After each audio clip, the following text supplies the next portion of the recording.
Coucou, me voilà, regardez, de quoi on va parler. On va parler de la Starac. Bon, évidemment, le tableau est blanc, on va rester neutre pour la fin de l'aventure Star Academy, évidemment 2022-2023. Évidemment, aventure donc qui se termine par 2 demi-finales et une finale. Ça recommence encore pour cette vidéo, évidemment. Mais dans cette vidéo, on va un peu parler Star Academy et on va un peu parler du sud de la France avec mon gros livre sur des mots, sur comment on dit chez nous. Voilà. Comme on dit chez nous, le grand livre du français de nos régions. Donc évidemment, on va parler de quelques mots. Voilà, donc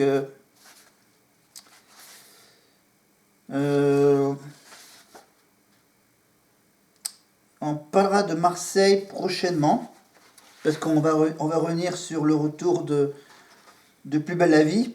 Évidemment, on parlera évidemment de Peu cher, de la Cagole, ou encore qu'à Marseille, en craint dégain, évidemment, et de la fameuse bouillabaisse. Là, j'aurais juste une petite info sur le mot fraté.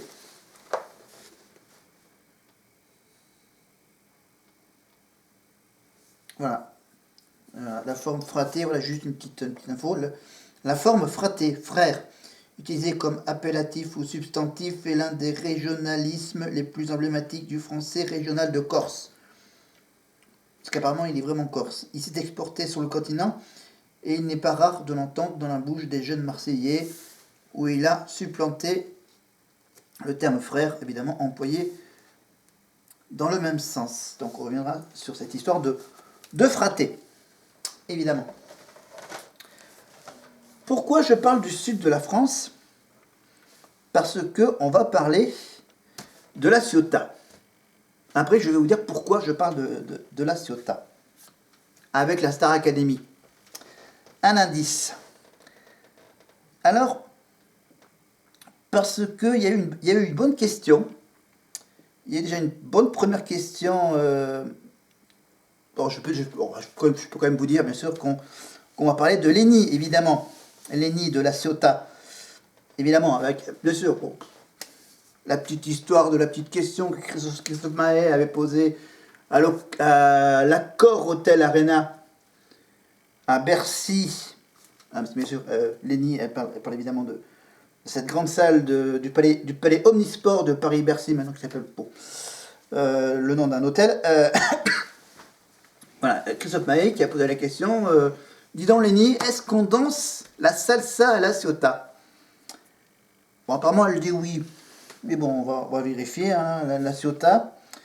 Alors, quelques petites infos sur la Ciotat. On est dans les Bouches-du-Rhône, en fait. Commune française située dans le département des Bouches-du-Rhône, en région Provence-Alpes-Côte d'Azur, à 31 km à l'est de Marseille. Donc, c'est à côté de Marseille. Ses habitants sont appelés les Ciotadins. Les Ciotadins et les Ciotadaines.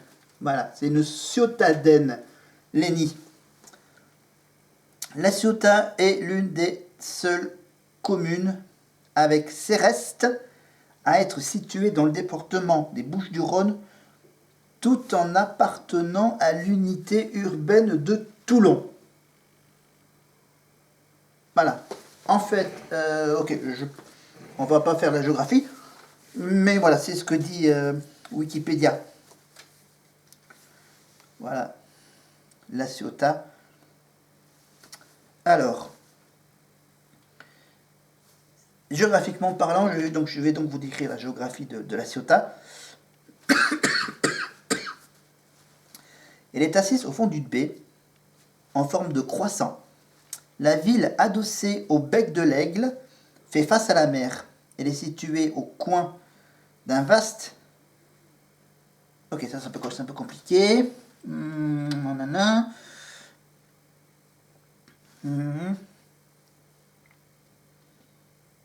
Ok. Ok, la géographie est un peu compliquée à expliquer. En fait,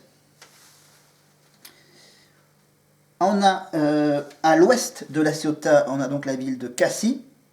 À l'ouest et même au nord-ouest. On a donc à l'ouest Cassis, et à l'est on a Saint-Cyr-sur-Mer. Voilà, le sud, il n'y a que la mer au sud de la Ciotat. Voilà, donc on accède à la Ciotat en venant de Marseille par le train, par l'autoroute A50 ou par la route départementale 559, route de Cassis. On y accède depuis le nord par la RD3 venant de Céreste.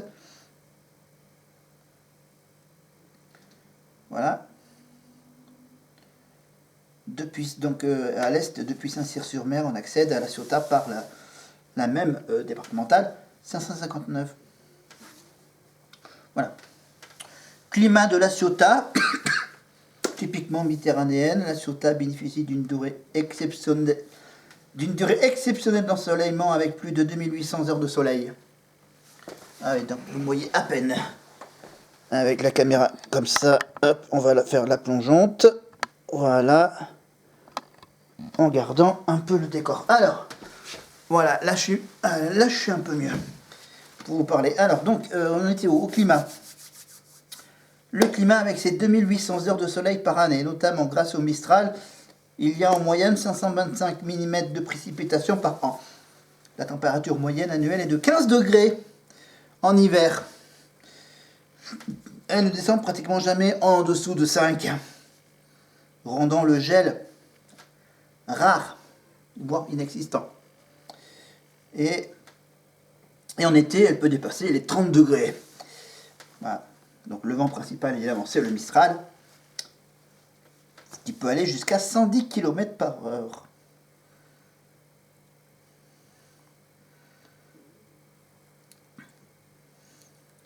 Voilà, on va pas rentrer dans les détails chiffrés. Alors,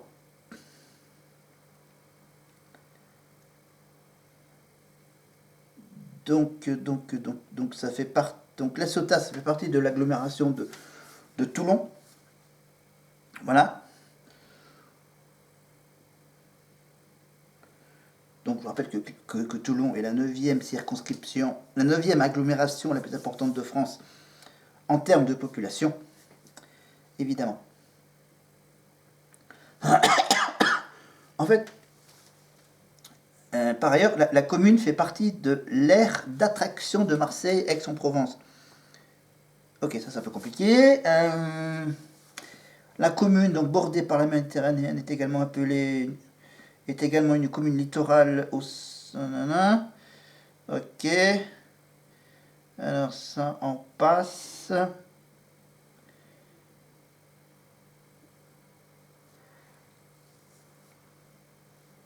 Ok, vous voulez me dire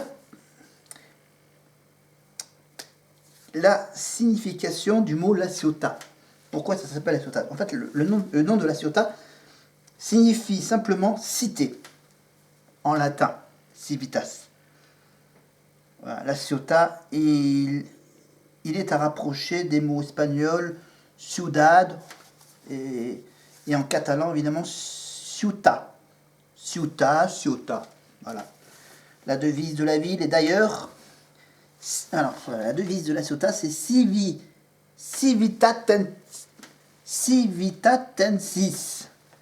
Voilà, ce qui signifie en français de la cité. Voilà, ou employé comme substantif les habitants de la cité. Elle fut choisie afin d'exprimer les liens des citoyens avec leur ville. Voilà.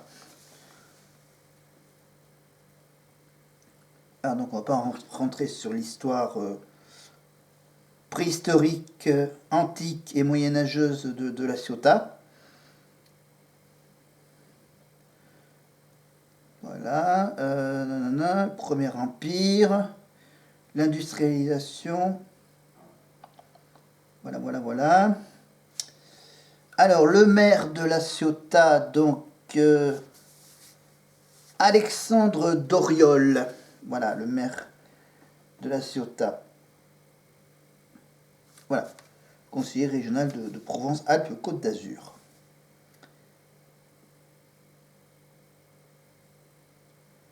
Ah non, et accolé. Attends, c'est qu'en fait, là on me dit que la ville fait partie de la communauté urbaine Marseille-Provence Métropole, puis de la métropole Aix-Marseille-Provence. Ok, on laisse tomber cette histoire. Mais en fait, La Ciotat est jumelée avec 4 villes de 4 pays différents. Donc jumelage avec Bridgewater au Royaume-Uni, voilà, jumelé à la ville anglaise de Bridgewater, une ville industrielle de 35 000 habitants, devenue célèbre grâce à son spectaculaire carnaval à Bridgewater. Voilà, jumelé également avec la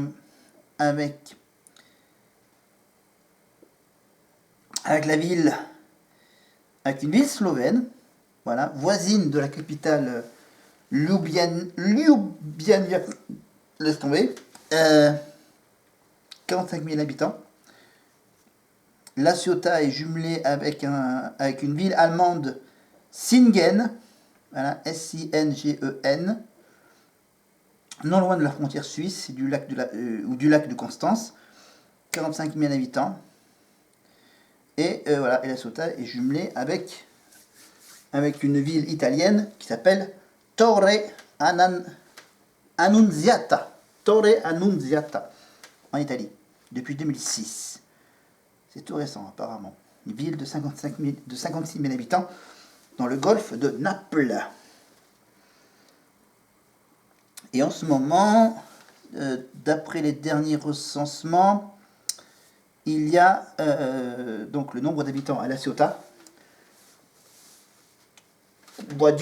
On va arrondir à 37 000 habitants. 36 987. On arrondit à 37 000. Parce que c'est des chiffres qui datent de 2021. La population qui augmente là, et c'est en progression. Voilà. Donc, une petite info supplémentaire évidemment. Donc, à savoir que à La Ciotat, il y a 2 lycées, 3 collèges et une petite dizaine d'écoles maternelles. Et si je compte bien, 6 écoles primaires, 6 écoles élémentaires, écoles primaires. Voilà, des écoles primaires, il y en a 6. Il y a une petite dizaine d'écoles maternelles, dont une privée, maternelle bien sûr, 3 collèges et 2 lycées. Le lycée de la Méditerranée et le lycée d'Auguste et Louis Lumière. Voilà. Et vous avez un collège Jean Jaurès à La Ciotat. Alors, au niveau du sport, on a quoi? Bien sûr, les sports et loisirs nautiques sont à l'honneur à La Ciotat. Il est possible d'apprendre, par exemple, le kitesurf dans l'école professionnelle. On peut aussi, bien sûr, pratiquer l'aquagym en eau ou en mer, prendre des cours de natation et même effectuer un baptême de l'air en parapente. Voilà, La Ciotat avec donc l'étoile sportive de La Ciotat et voilà l'USPTT de La Ciotat. Mais vous me dites que, à part Lenny, est-ce qu'il y a des célébrités qui viennent de La Ciotat? Alors, des personnalités qui sont liées à la commune de La Ciotat, il y en a un paquet, mais des très connus, pas tellement. Alors, par exemple, de La Ciotat, on a le réalisateur du film La Môme. Réalisateur et scénariste à l'origine du film La Môme Piaf. Olivier Dahan, qui est de La Ciotat. Après le reste, je regarde. Voilà, de la Ciotat, dans quoi de peintre. On a quoi? On a.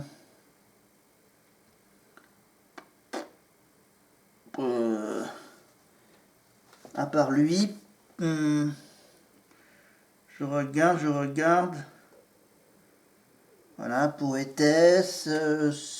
Voilà, Michel Pavon, né en 68, ancien footballeur français.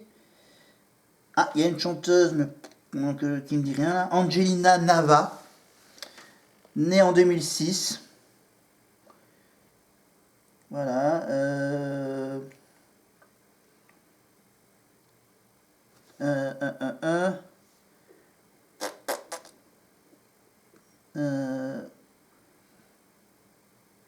Michel Pavon, né en 68, ancien footballeur français.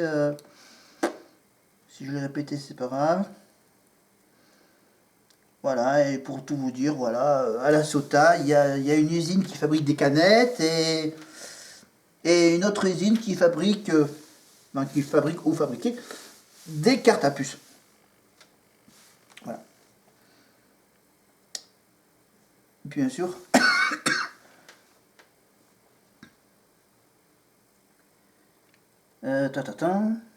les lieux touristiques, tiens, à La Ciotat, si vous allez à La Ciotat, si vous voulez venir donc chez Léni à La Ciotat, vous avez donc des lieux touristiques comme la Calanque de Figuerolles, voilà, le parc du Mugel, la petite île verte, et les falaises souberanes. Voilà. Et des monuments laïcs. Voilà, une porte qui date de 1928. Le palais des Frères Lumière. Voilà. Un ancien hôtel de Grimaldi. Peut-être un lien avec Monaco. Ancien vestibule, ancien hôtel de ville, une tour octogonale, des ruines d'un fort sur l'île verte. Voilà, Palais des Frères Lumière, j'avais dit, une porte qui date de 1928, des vestiges des anciennes fortifications, le fort Berroir et Saint-Antoine. On laisse. Donc voilà. Ok. Allez, hop, pour les religieux, on passe rapidement les religieux. Donc couvent, chapelle, église. Ouais, donc c'est vraiment pas loin de Marseille. Parce que là, il parle de la chapelle Notre-Dame de la Garde. Chapelle des pénitents bleus. Voilà. Chapelle. Ok. Et donc, apparemment, à La Ciotat, donc, c'est les Frères Lumière, donc. Voilà. Les industriels lyonnais, donc les Frères Lumière, vont jouer un rôle au premier plan dans l'histoire du cinéma. Un des premiers films jamais réalisés, l'arrivée d'un train en gare de La Ciotat. Voilà. Suivi de quelques autres, évidemment. Que l'on dit réalisé dans leur villa ciotadenne. La Ciotat se retrouve aussi vite le plus vieux. Voilà. À La Ciotat se trouve le plus vieux cinéma du monde encore existant. L'Éden, face au nouveau port de la ville. Sa réhabilitation via un comité de soutien présidé par Bertrand Tavernier. Voilà, le nouveau cinéma a été inauguré le 9 octobre 2013, ainsi qu'un espace musée Lumière. Un espace Lumière Michel Simon, l'acteur bien sûr ayant fini ses jours à La Ciotat, évidemment. Et je crois que... qu'est-ce que j'avais dit comme société industrielle? Ah non, fabrication de canettes, ouais. Mais là, je vois qu'il y a un sujet sur la pétanque. Là, où est-ce qu'il est là? J'ai perdu le sujet de la pétanque. Ah oui, La Ciotat. C'est bien de savoir que La Ciotat, il revendique aussi l'invention de la pétanque en 1910. Voilà. Et ouais. Au terrain de jeu provençal des frères Pitot. Les chaises des spectateurs avaient été enlevées, mais un ami des propriétaires, hein, qui était perclus de rhumatisme et avait du mal à rester debout, fut autorisé à jouer assis à un poste fixe, les pieds tanqués, au milieu d'un cercle tracé sur le sol. Ceci fut immortalisé par une plaque apposée sur le terrain de la boule étoilée où naquit la pétanque. Donc, historiquement, la pétanque a été née à La Ciotat. Alors, vous me dites, qu'est-ce qu'il y a comme festivité? Non, là, ça dit pas grand-chose, donc ça, on passe. Parlons de La Ciotat et les arts. Commençons par les littératures. À La Ciotat, on a eu donc le passage en 1832 d'un certain Lamartine. Et Stendhal est venu à La Ciotat en mai 1838. Voilà, donc voilà, une plaque a été apposée en souvenir du séjour de Stendhal à La Ciotat. Et voilà, ça parle aussi de Raymond Queneau. Pendant l'été 53, Henri Miller rend visite à Michel Simon à La Ciotat. Blablabla, blablabla, blablabla. Après, il y a aussi une partie sur la peinture et la sculpture avec, en 1906, Georges Braque, avec bien sûr le style fauvisme. Voilà. André Marchand, André Masson. Voilà, ça parle aussi de photographie avec Willy Ronis, hein, une photographie de deux jeunes garçons qui plongent dans le port depuis les chaînes d'un cargo. Alors la musique, il y a... ouais, ok.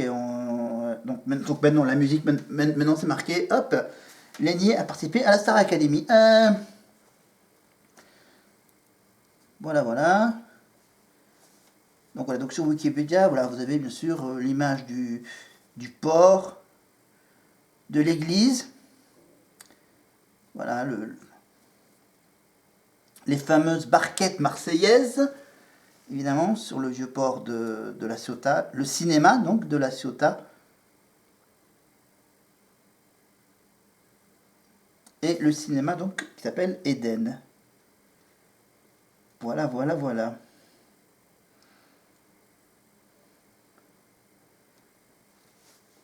Donc, un petit coup d'œil sur le site officiel de La Ciotat. Voilà, vous tapez tout simplement laciotat.com. Voilà, le site officiel de la ville de La Ciotat. Ah, dans les dernières nouvelles de La Ciotat, exercice, alerte tsunami, pas d'inquiétude, c'est un exercice. Voilà, flash info donc pour La Ciotat. Apparemment, c'est vraiment sérieux l'histoire. En tout cas, La Ciotat. Voilà, et là, qu'est-ce qu'il y a? Évidemment, voilà, comme événement, donc il y a le marché hebdomadaire à La Ciotat. Voilà, et le traditionnel crèche provençale. La traditionnelle crèche provençale du musée ciotadin qui est ouvert qui est visible jusqu'au 3 février. Voilà, j'étais en train de regarder un peu de souvenirs de la Starac sur YouTube avec donc le documentaire d'Énergie 12 sur les 10 ans de la Starac, évidemment, sur une partie de ce documentaire. Alors, ok, j'étais où là? Ok, j'étais là. Recommandations, tout. Alors, tout. Ok. Ça va. Attends, il est quelle heure? Ok. Hop, on revient sur. Hop, donc voilà, la Ciotat. Donc on va rester dans le sud maintenant. Voilà, c'était donc bien sûr une façon de rendre hommage à Aleni donc, et donc sa ville natale de la Ciotat, évidemment. Et on va parler donc de ce fameux fraté. Évidemment, on entend régulièrement le mot fraté voilà, dans les émissions de W9, à l'époque, bien sûr, avec les Marseillais. Fraté. Mais en fait, c'est corse, apparemment. Voilà, dans la langue corse, le mot fratellu, voilà, fratelli au pluriel, désigne le frère, que ce soit dans les conversations tenues en français ou en corse. La forme apocopée de fratellu, fraté, est fréquemment utilisée sur l'île. Fraté, ça s'emploie surtout comme appellatif, c'est-à-dire pour appeler la personne à qui l'on s'adresse avec affection. On dit, voilà, salut fraté. Voilà. Ou on dit bien sûr à la fin, voilà, merci fraté. Voilà. Ou sinon, on peut aussi dire, ah, ouais, ça marche fraté, ça marche. Salut fraté. Le mot est aussi utilisé parfois comme substantif, mais c'est plus rare. Voilà, il est alors envisagé comme synonyme de copain, ami, voilà, fraté. Voilà. Ce mec, c'est mon fraté. Alors bien sûr, le succès du mot fraté commence à être de plus en plus employé sur le continent. Voilà. Parce que bien sûr, tu as les Corses qui vont en voyage dans l'Hexagone. Notamment notamment dans la bouche des jeunes Marseillais et des autres habitants du littoral provençal. Il est clair qu'il s'agit d'un petit emprunt. Hein, voilà. On emprunte donc de l'argot des jeunes Corses. Voilà. En provençal, le latin fraté a donné les différentes petites variantes. Voilà. Frères, frérot, qui sont assez éloignés, voilà, de fraté. Mais en prenant les deux premières lettres évidemment du mot fraté pour frère, frérot. Alors, la forme fraté est de loin la plus répandue dans les conversations en français. Et c'est celle-ci qui s'est exportée dans la cité phocéenne. Mais dans les variétés de Corse, fraté, il connaît une variante concurrente. Un fradé, F-R-A-D-E accent aigu. La différence entre les deux s'explique par le traitement qu'a connu le T du latin fraté. Voilà. On va remplacer le T par le D. Il n'y a qu'en Corse qu'on s'adresse à un ami en l'appelant frère. Dans les parlers de la rue et chez les jeunes, c'est une pratique très courante. À l'instar de l'emploi américain de bro pour brother, ah, ça va bro. Voilà. Dans ce cadre, le mot sœur souffre encore du sexisme et là, il faut de fait moins employer que frère. C'est vrai qu'il n'y a pas de version féminine de fraté. Même les filles entre elles s'appellent couramment frère. Voilà, car le mot est encore considéré comme supérieur. Cela étant dit, force de constater que c'est en train de changer. Voilà. Fraté, une fratée.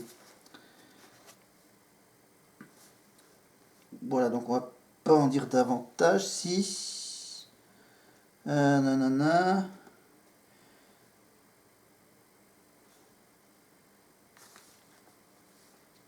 Ok, j'ai pas envie d'avoir de problème entre le nord et le sud de la Corse. Donc on passe. Nanana. Ah, donc on revient donc sur le mot apocope, en fait, que je vous ai dit. Je vous ai dit que ce soit dans les conversations tenues en français ou en corse, la forme apocopée de fratellu fraté est fréquemment utilisé sur l'île. Alors l'apocope, c'est un phénomène linguistique relativement fréquent en français. Une apocope décrit la chute d'une ou plusieurs syllabes à la fin du mot. Voilà.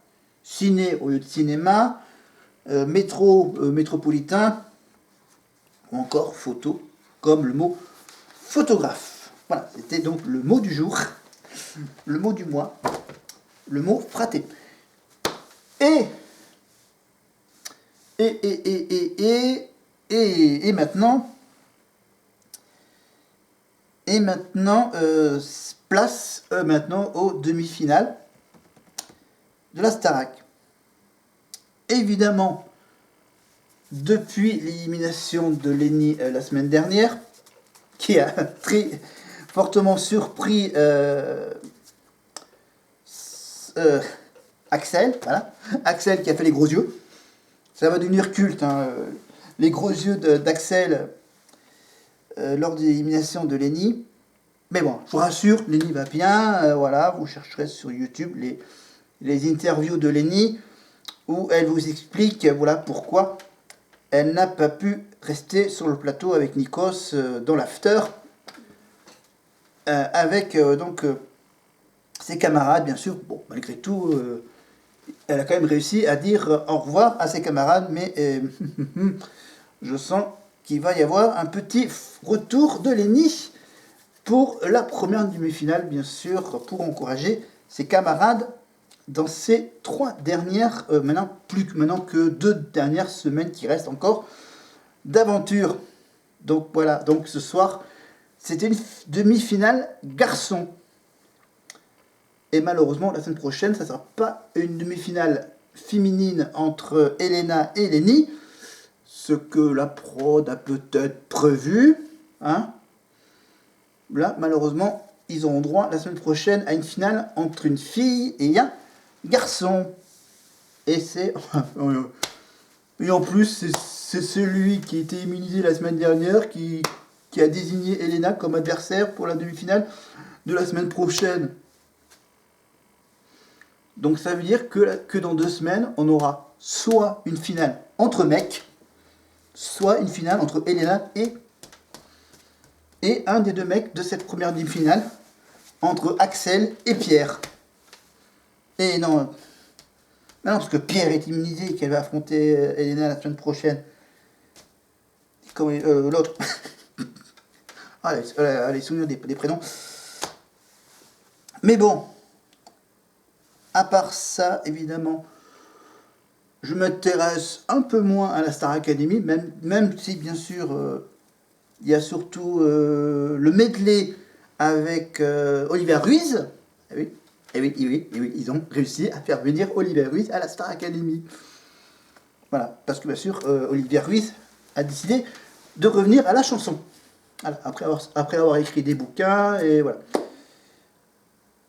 Après s'être... tranquillement chez sa famille du sud-ouest, bien sûr, du côté de Narbonne ou de Carcassonne, je crois. Oliver Ruiz. Donc j'ai même regardé un peu à quoi ça ressemble le nouveau truc. C'est quoi la Dream Team avec des équipes coachées par un chanteur.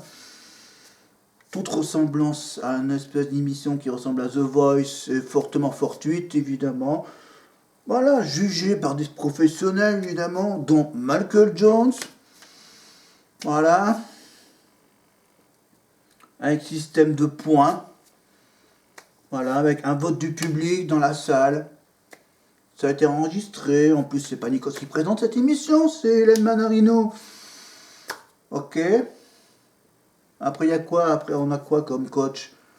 On a quoi? On a Jennifer, Matt Pokora. Soprano, Capéo, Camille Lelouch. Dans le jury, on a qui d'autre? On a Angoun. Mais bon, passons. Passons la Dream Team à savoir quand est-ce qu'il va y avoir la nouvelle saison de The Voice avec Mika. le retour de Secret Story sur TF1 ou sur TFX avec Christophe Beaugrand à l'animation. Mi-février, il va y avoir le retour de Pékin Express en Asie. Après, qu'est-ce qu'on attend d'autre Ah, mais quand est-ce que ça redémarre Danse avec les stars avec merde, c'était quoi, avec Inès Reg, voilà, Inès Reg et un acteur de la série Desperate Housewives, évidemment. On attend, évidemment, bon, ça sera pas avant un petit moment, bien sûr. On attend avec impatience le retour de Masked Singer avec Camille Combal, avec bien sûr les mises en scène, grandissimes mises en scène, évidemment, avec ces personnages masqués. On attend quoi d'autre bizarrement, cette année, ils n'ont pas réellement fait de prime hommage à Grégory Le Marchal, en fait. Peut-être qu'ils préfèrent attendre la prochaine saison pour en faire un prime. Parce que du coup, à la fin de l'année, bien sûr, ça sera grosso modo 20 ans qu'on a connu Grégory